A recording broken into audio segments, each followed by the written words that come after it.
Hello everyone and welcome back here at a brand new update video of Tuning Dutchy. Now, make sure you subscribe to the channel because I have good news coming up, and of course there has a lot to happen here on the channel. So that subscribing is definitely going to be worth it. Make sure you also like this video because I have good news. Now guys, of course yesterday someone in the comments actually mentioned that my intake valves could cause that plopping sound that was coming from the intake. Now, of course, no, I had in the past, I had some problems going on with the valve clearance, and definitely with the valve clearance setting, so the screw. Finally, we have that fixed, so I'm very, very happy with that. But today I was actually going to my dad's house, of course, to the garage, to solve the problem with the fuel filter. The fuel filter on my car has probably never ever been replaced and is completely rusted through. I don't know why people don't care too much about their cars, but the fuel filters normally average should be replaced once in 30,000 and 50,000 kilometers. If you are not going to replace that, you are going to you're going to face problems. You're going to getting less fuel. I mean, if you are going to supercharge your system or building a turbo on it, you are needing that extra power. That maybe the mess that's inside the fuel filter is maybe holding back. So, I mean, buy your stuff and, yeah, maintain it. So, that was the job, actually what I should do, but instead of that, someone mentioned that it could be the intake valves that are maybe just sticking on it instead of having indeed valve clearance. So the clearance would then be 0. So that is of course what I did. So if you are looking in this video, thanks for the info that you gave me, but less likely it was not the intake valves. So the intake valves had plenty of play. I think personally a little bit too much, but still good enough to say that this is not that problem. I could wiggle them very easily, all the intake valves and all the exhaust valves. So I'm also actually pretty happy that I don't have to readjust them. Which, I mean, could always result in another problem, which I don't like, obviously. Because I don't want, again, a, valve adjustment screw almost inside my valve spring. That's not good. So, I mean, it's good not to work always on things. But anyways, so we checked that, and that was not a problem. But the thing is, of course, I was working in an area, so why not checking the EGR? I mean, I'm of course always thinking, where is that goddamn vacuum leak? Why is this intake plopping sound coming? Since when? Why? You know, all these questions. So, of course, I start sometimes working on places where I shouldn't start. So what I've done after that is taking the EGR pipe off to see if I could see something in that, because I wiggled it in the past to see if I got vacuum leaks, and yes I did.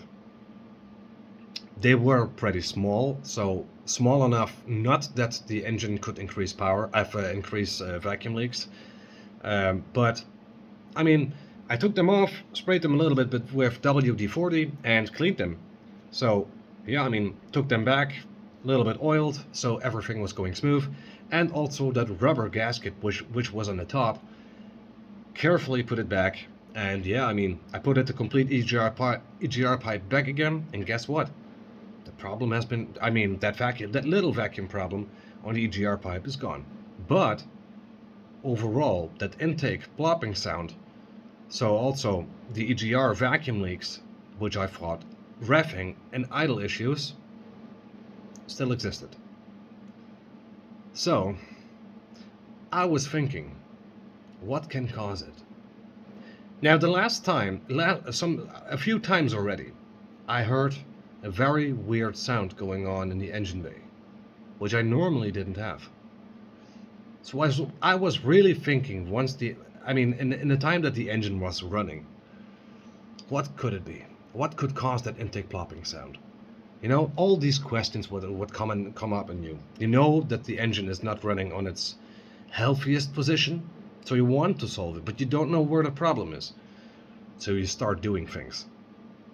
So what I have done here is I took the intake air temperature sensor off, and I don't have a MAF sensor, so normally it's going to change things. Yeah, I mean, my main ECU is going to say that my engine was running on minus 40 degrees, but I mean, no, it's definitely not that. So the engine RPMs didn't change as well, so there was no change at all, besides only that my ECU was saying that the intake air temperature was minus 40. I mean, I don't think I have ice inside the intake manifold. That would not be good. But no, that was not the problem. But I didn't hear any change, so that was kind of weird. It doesn't matter how I turned them upside down or not, didn't make any change. So I took my multimeter to measure them and see if I could see some resistance and see if the ECU was giving the sensor voltage, and yes, it was. It was giving 5 volts, so I know it was operating, and of course I have to I have to measure the resistance of the sensor itself, so the intake air temperature sensor.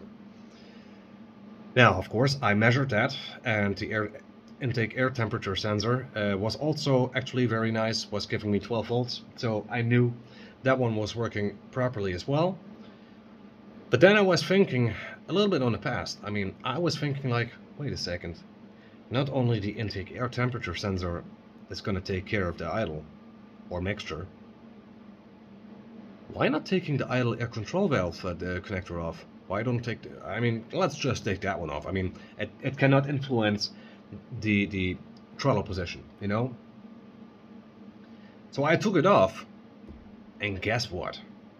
The idle dropped immediately. The vacuum leak was gone. The ref hang was gone. And the intake manifold plopping sound was gone as well. So by disconnecting the idle air control valve, so the IAC, by disconnecting that connector, every single problem that I was facing is gone. Should I tell you a little funny story right now? Very quick. That was the first problem I searched on the internet once I had the car. I replaced the idle air control valve with the one from the matiz because they are as good as the same.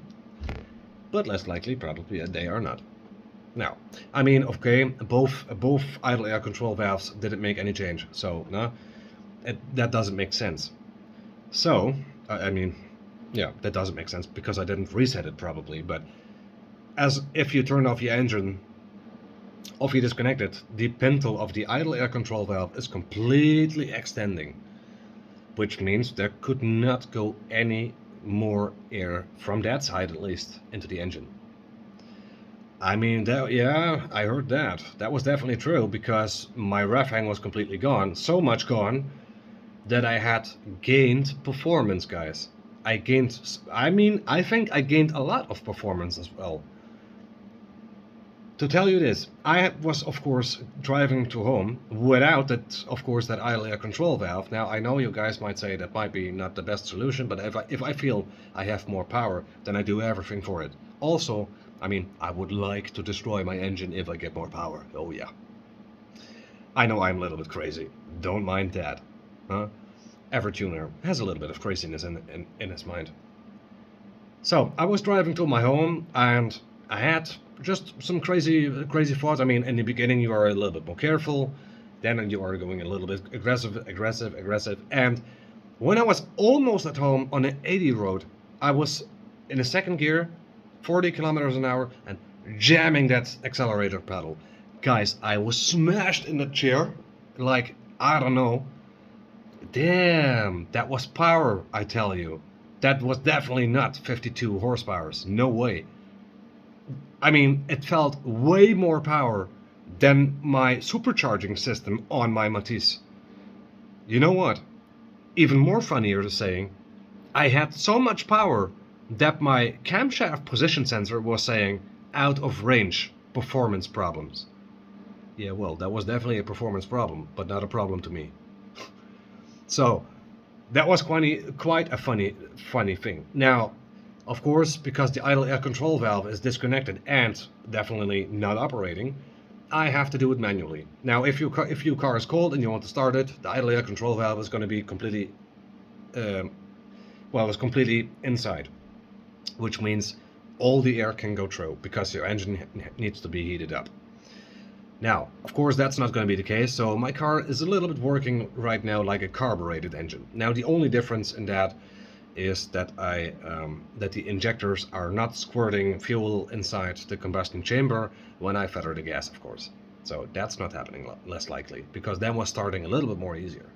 So yes, now I have to start the engine twice instead of one time, because first time it's for the fuel to go in, and second time it's actually for the air to go in. So yeah, a little bit different than normally.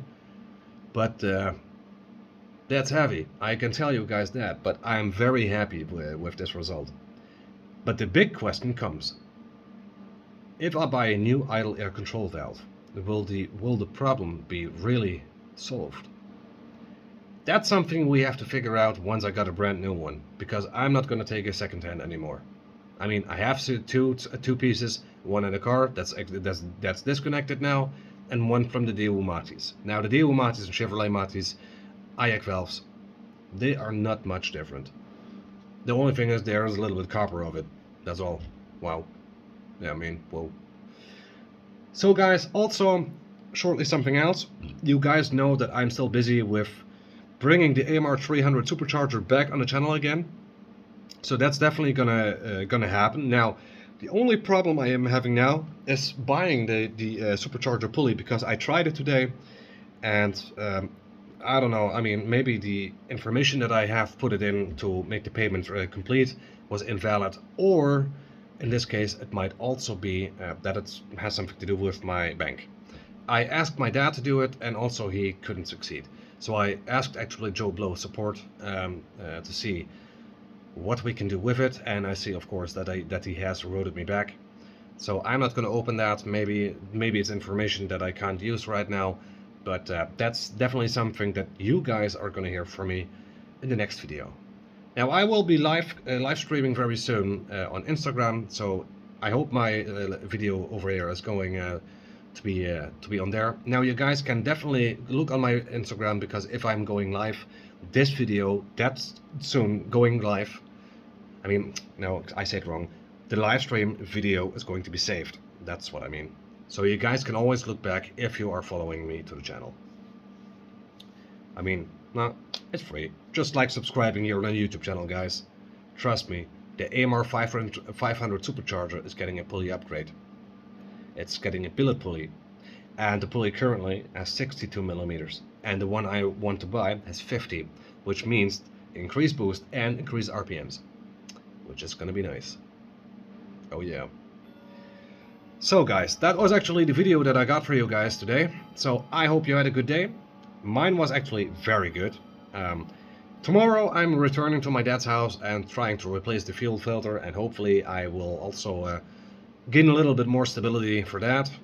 However, I think the fuel filter now is a little bit more, well, not needed. Now I know what the problem is. But, I mean, the other one was still old. So, you know, I mean, a little bit of maintenance never hurt someone.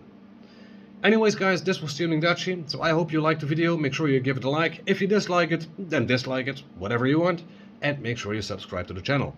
Because, then again, I still have lots of content coming up for you guys.